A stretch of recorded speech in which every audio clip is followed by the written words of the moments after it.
Hello. Oh, yeah. Thank you. Hello and welcome back to my channel. My name is Bunny, the Sunny Bunny. So today we will be doing a transformation. So a lot of people call these thrifted transformations. It may not be a Tuesday by the time this video is posted, but yeah, Transformation Tuesday inspired. I will be taking a very beautiful blouse that I bought from the thrift store. I have better photos of like me actually trying it on, but like inverted though, like the black with the gold detailing is fantastic. So I'll be making a halter top from that, as you can see in something that you'll see in like 2 minutes or something like that. I will be putting in a video of a poll that I took on my Instagram page, letting everyone vote on what style of top I should make. So yeah, if you'd like to be a part of that poll next time, please follow me on Instagram, and I'm gonna try and do this at least once a week where like I can have everyone involved, so keep a lookout. But yeah, so we'll be taking this material and we'll be making a super cute halter top, and hopefully if there's enough left over, I'll make a little surprise something at the end. Well, let's get started. Originally, I wasn't sure what I wanted to do, so I decided to sketch out some designs that I thought would look nice. I was still pretty indecisive, so I posted a poll on my story so people could vote for what they thought was the cutest, and the winner was the halter top. So now that we know what we're gonna make, let's get to it. The first thing that I ended up doing was deconstructing the blouse.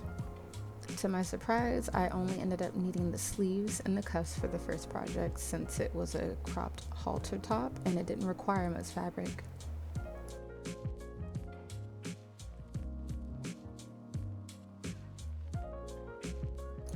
Next, I used my dress form to lay out a mock pattern of what I wanted it to look like. If you don't have a dress form, feel free to use a halter top you already have or your own pattern. Once you have your layout, connect all of your pieces with a simple straight stitch.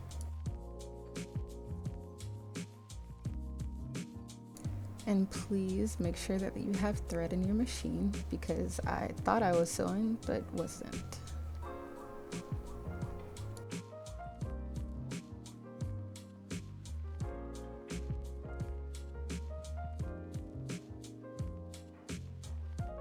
Next, serge all around the sides as well as the collar. Once you're done serging, you're going to tuck in the sides and top stitch all around for a clean hem.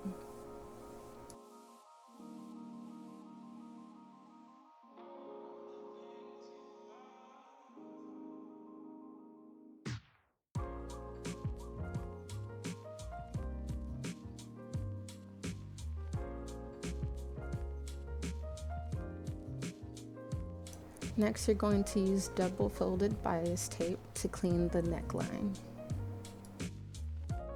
If you don't have your own double fold bias tape, you can make your own by folding in the side seams, or I used a gadget that I got from Amazon. All I do is put my fabric in about 1 inch in width, and once I have that put in, I pull it through the side and I iron it down to make sure the folds stay straight.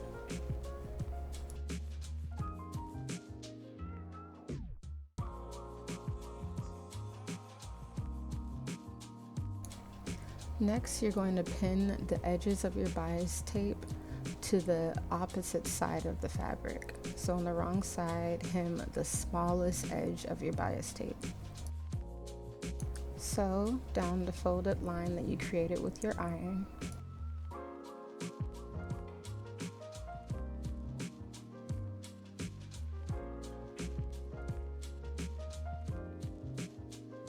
For the corners, leave your needle in the down position while turning your fabric.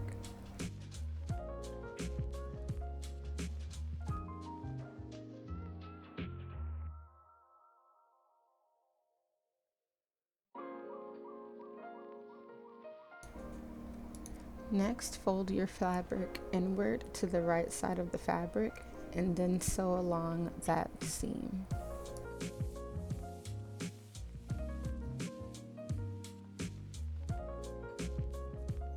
I ended up using a small needle to keep my seams tight and steady. Lastly, add on the 2 center pieces and you're done with the neckline. For the buttonholes, you're going to mark your placement. This was a little hard. It was my first time trying it, but it worked out fine. So remove the bottom foot and replace it with your buttonhole foot that should have come with your sewing machine. Add your button to the measurement piece so you can know how big the buttonhole needs to be. Pull down your lever, switch your device to buttonhole mode, and then sew like normal. I highly suggest using a practice piece to make your buttonhole first, but once you have it, cut your slit and sew your button onto the opposite side of the fabric and you're done. Next, we're going to add our eyelets so we can lace up our back. I used a punch, but using a hammer works just as fine. Once you have your eyelets set, add your lace and we're done. Here is a before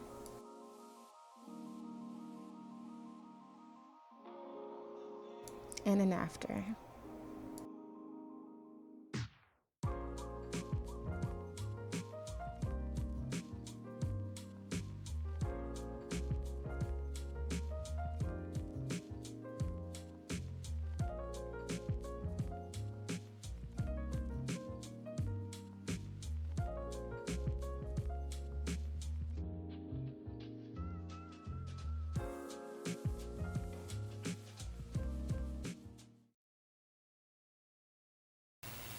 So as you can see, the halter top actually came out pretty cute.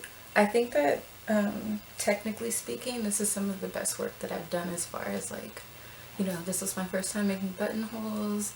I don't usually do, I'm forgetting the name of this process, but I don't usually correct my seams by like placing these here.